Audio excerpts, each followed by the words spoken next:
Hello, my name is Mel, and in this video ay tuturuan kita kung paano ka magkakaroon ng iyong sariling domain name. Okay, ano ba ang domain name? Kung meron kang mga nakikita sa mga website na www.name.com or www.yourname.com, ito yung tinatawag na domain name. Okay? So, saan ginagamit ang domain name?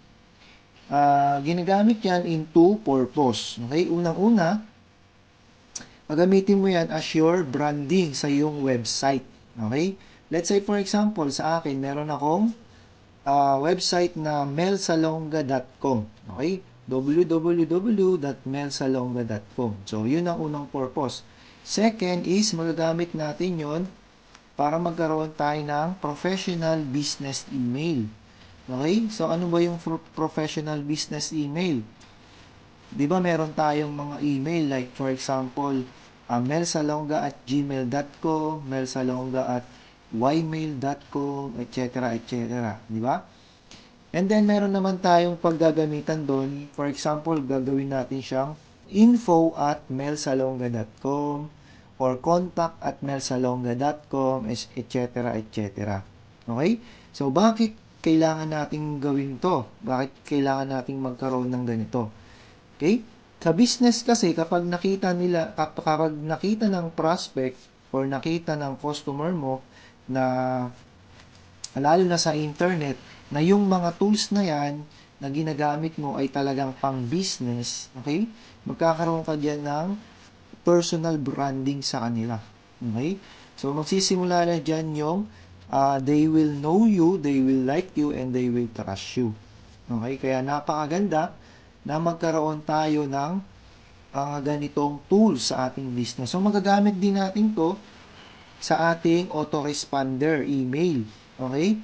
So, kapag meron na tayong 3M system or yung money making machine system, doon sa GrooveFunnel, okay?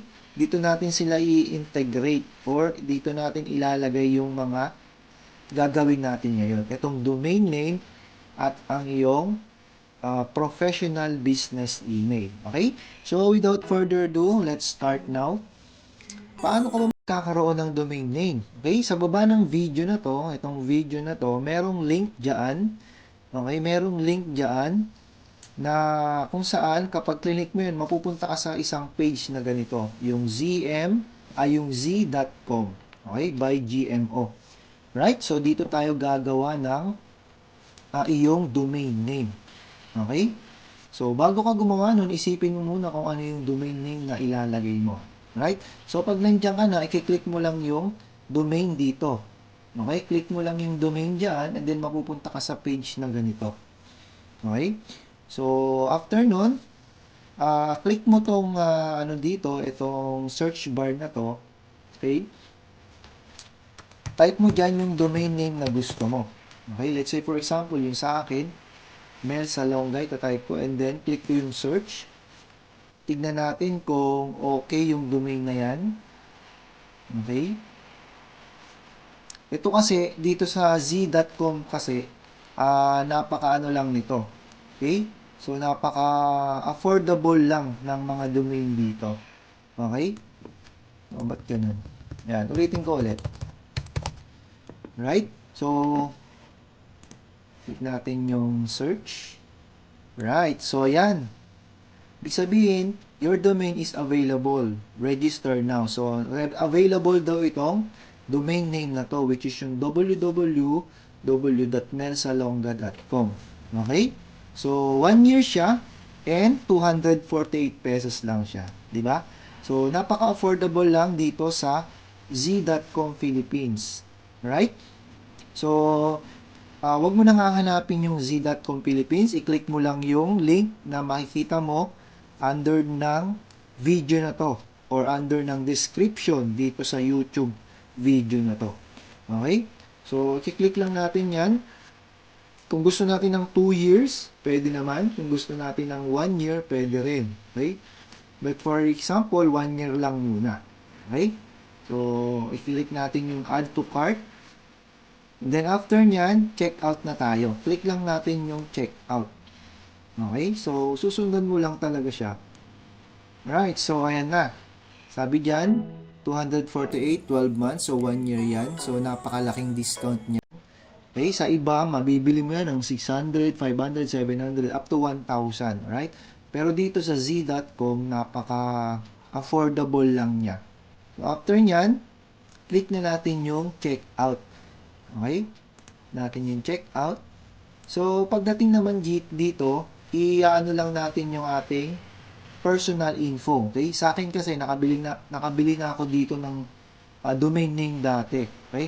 Kaya meron na akong mga info dyan. Pero ikaw, kung bago ka pa lang, i-type mo lang yung mga info mo dyan. Okay? Dapat, personal info talaga siya. Okay? So, after nyan, i-click mo lang itong continue. Okay, so pag nandito ka na, pipili ka lang dito ng payment method mo. Okay? Kung gusto mo ng PayPal, credit card, or debit card, ito yung piliin mo. Or kung gusto mo ng GCash, ito rin naman yung piliin mo.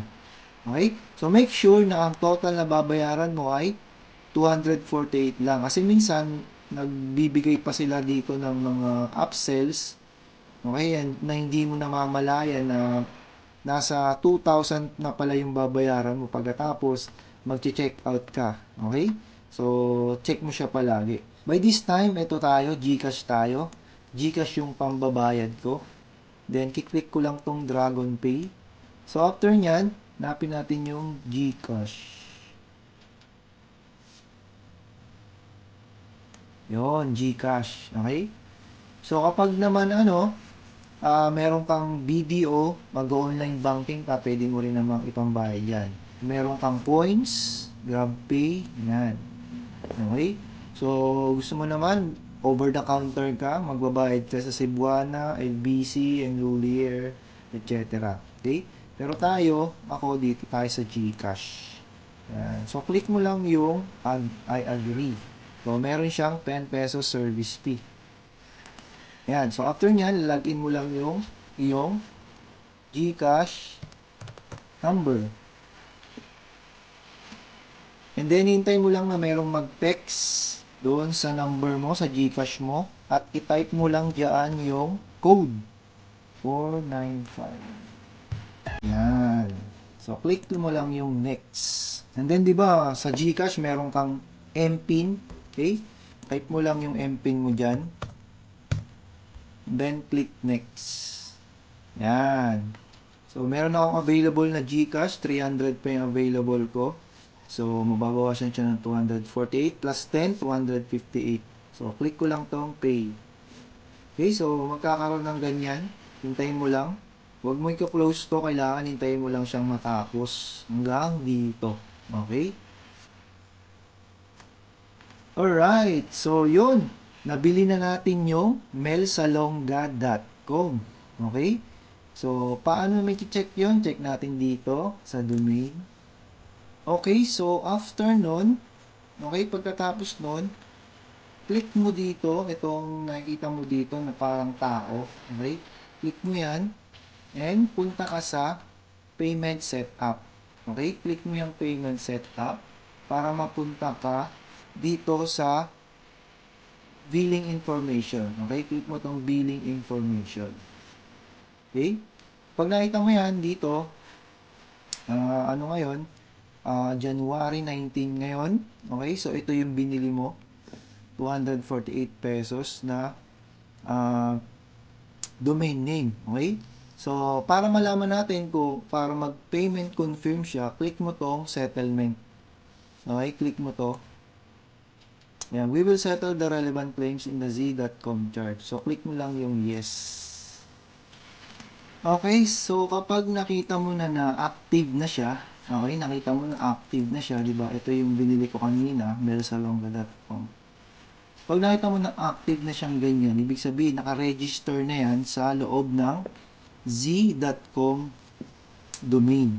Okay? The next step na gagawin naman natin ay isa-set up natin yung DNS. Okay? So, ano ba yung DNS? Ito, makikita mo dito. Okay, click mo lang yung DNS na yan. So, pagka-click mo yan, click mo yung domain. Ito, yung may plus. Plus domain. Okay, i-add natin dito yung domain na binili natin. Okay? I-add mo yan. Melsalonga.com. Okay? And then, click mo yung save. Okay? Preferably dito kasi is magsisetup tayo dito ng DNS records. Ayan. Okay? Magsisetup tayo ng ganyan. Okay? So, sa next video, tuturo ko naman sa iyo kung paano ka magkakaroon ng professional business email. Yung merong info@melsalonga.com or yung contact me at melsalonga.com. Okay? Tuturuan kita ng ganon para yun ang gagawin natin sa GrooveFunnels automated email. Okay? So, check our video training sa ating sunod na video training.